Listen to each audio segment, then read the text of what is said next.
루비가 세상을 떠났습니다. 지금 어떤 말을 어떻게 해야 할지 정리가 잘 되지 않는데요. 일단 먼저 아침에 여집사 출근을 시켜주고 집에 돌아와서 루비 상태를 살펴봤는데 쳇바퀴 옆에 축 늘어져 있었어요. 힘이 많이 없어 보였고 작은 움직임조차 힘겨워 보였습니다. 역시나 밥은 먹지 않았고 수액을 놔주고 약을 먹였습니다. 원래는 여집사 출근을 시켜주고 집에 와서 루비 케어를 해준 다음에 아침에 한두 시간 정도 잠을 자는 게 루틴이었어요. 그런데 그날따라 루비가 너무 상태가 안 좋아 보였어요. 루비 정신 차려봐. 몸에 힘이 진짜 하나도 없어 너 지금. 그래서 잠을 잘 수 없었고 틈틈이 루비 상태를 계속 체크했습니다. 루비가 정말 얼마 남지 않았다는 것을 직감적으로 느낄 수 있었어요. 루비의 상태가 급속도로 안 좋아지는 게 느껴졌고 이게 마지막 모습이겠구나 생각이 들었어요. 루시가 떠날 때는 마지막 순간을 지켜주지 못하고 이미 차갑게 식어버린 루시를 보게 되어서 많이 미안한 감정이 있었는데 그래도 루비는 마지막 순간을 지켜줄 수 있어서 다행이라고 생각을 했어요. 얼마 지나지 않아 루비가 개구호흡을 하기 시작했고 생명의 불씨가 꺼지는 것을 눈앞에서 처음으로 보게 되었어요. 혹시나 조금이라도 도움이 될까 싶어서 급하게 수액을 놔줬는데 소용이 없었습니다. 4년 전 2018년 12월 25일 크리스마스 선물처럼 루비는 저와 가족이 되었고 너무 귀여웠던 나머지 이 귀여움을 혼자 보기 아까워서 유튜브에 올리기 시작했었어요. 감사하게도 정말 많은 분들에게 사랑을 받았고 루비를 통해서 많은 인연들을 만났어요. 4년 동안 수많은 영상들이 만들어졌고 수많은 추억들이 쌓였어요. 그렇게 4년 동안 함께했던 루비의 죽음을 담담하게 받아들였습니다.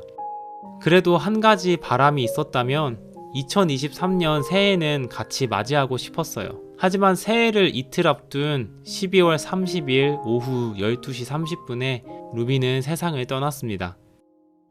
루시가 오랜 시간 동안 투병 생활을 하며 집사를 힘들게 하는 모습을 봐서 그런지 루비는 집사 힘들지 말라고 생각보다 빨리 세상을 떠났나 봅니다. 약 2달간의 투병 생활 끝에 4살 1개월의 나이로 무지개 다리를 건넜어요. 솔직히 루비는 워낙 건강해 보였어서 5살은 충분히 넘기고 오래오래 살 수 있을 거라고 생각했어요. 그런 몹쓸병에 걸려서 이렇게 죽게 될 줄은 몰랐습니다. 누구는 이렇게 말을 하겠죠. 죽어가는 애를 왜 촬영하냐. 반려동물 죽음도 콘텐츠가 된다. 그렇게 생각하실 분들은 그렇게 생각하세요. 할 말은 많지만 별로 대응하고 싶지도 않고 설득이 될 거라고 생각도 하지 않아요.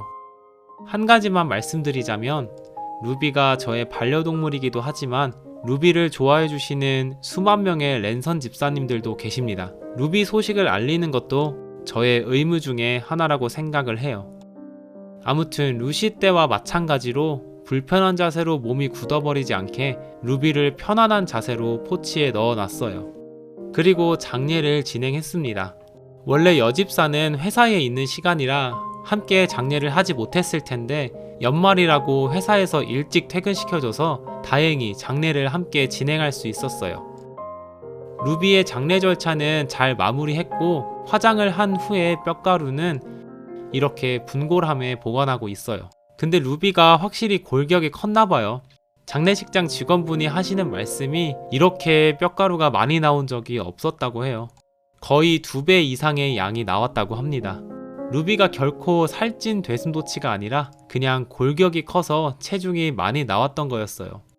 루비 체중이 많이 나올 때마다 루비는 골격이 크기 때문에 기본 체중이 높을 수밖에 없다고 하면서 혼자서 합리화를 하곤 했는데 진짜 뼈가 크고 튼튼한 거였어요. 그런 줄 알았으면 맛있는 것 좀 더 먹일 걸 그랬어요.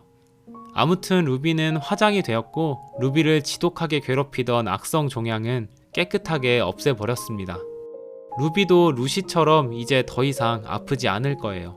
사실 동물에는 영혼이 없다고 믿고 있지만 아주 만약에 루비와 루시의 영혼이 있다면 둘이 만나서 재밌게 놀고 있을 거예요. 장례를 마치고 집에 돌아와서 루비가 사용하던 물품을 정리했어요. 루비가 아주 힘겹게 쳇바퀴를 타던 모습이 떠올라요.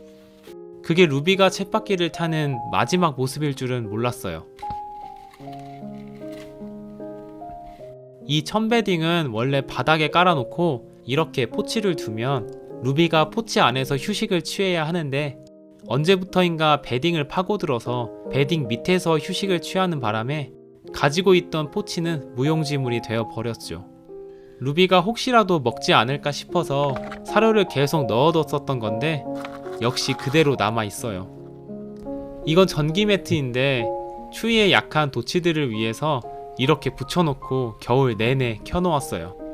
겨울 동안 열심히 일한 이 매트도 이젠 쉴 수 있겠네요. 루비가 살던 곳을 깔끔하게 청소했어요. 마지막 청소라고 생각하니까 기분이 좀 이상하더라고요. 루비 사진과 루비 분고람을 여기에 두고 한 번씩 쳐다봐야겠어요. 액자는 나중에 맞는 걸로 구매해서 잘 끼워놔야 할 것 같아요. 분고람은 6개월 이상 지나면 나중에 곰팡이가 생길 수 있다고 하던데 나중에 어떻게 할지는 생각해 보려고 합니다. 루시도 원래 살던 곳에 아직 잘 있습니다. 이제 이 고슴도치 아파트는 아무도 살지 않는 아파트가 되어 버렸네요. 이건 루비가 먹던 약인데 엄청나게 많이 남았습니다. 먹는 약만 3종류였고 거기에 인슐린 주사와 수액 주사까지 있었어요. 무려 하루에 4번이나 주사를 맞았죠. 루비도 많이 힘들었을 거예요. 제가 맹장 때문에 죽을 고비를 넘기고 수술 후에 입원을 하는 동안 주사를 진짜 많이 맞았었는데 여간 힘든 일이 아니었습니다.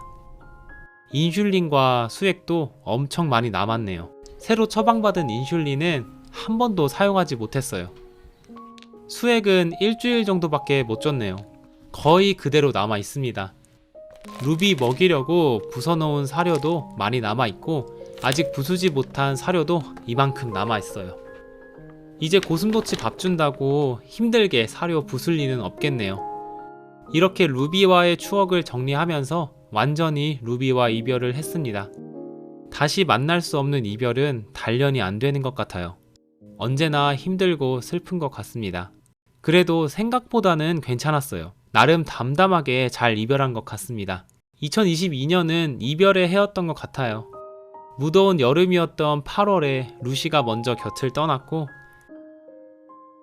유독 추운 이번 겨울에 루비가 떠났네요. 그런데 신기하게도 루비 장례를 하는 동안만 그런 건지 그날 자체가 그랬던 건지 잘 모르겠지만 엄청 따뜻한 날씨였어요. 지금까지 루비를 좋아해 주시고 응원해 주신 분들 감사합니다. 이제 루비를 볼 수는 없지만 그래도 루비를 추억할 수 있는 4년간의 영상들이 있어서 다행이에요. 저는 생각보다 진짜 괜찮으니까 걱정하지 않으셔도 될 것 같아요. 저는 딱 일주일만 쉬었다가 일주일 뒤에 다시 웃는 얼굴로 찾아오겠습니다.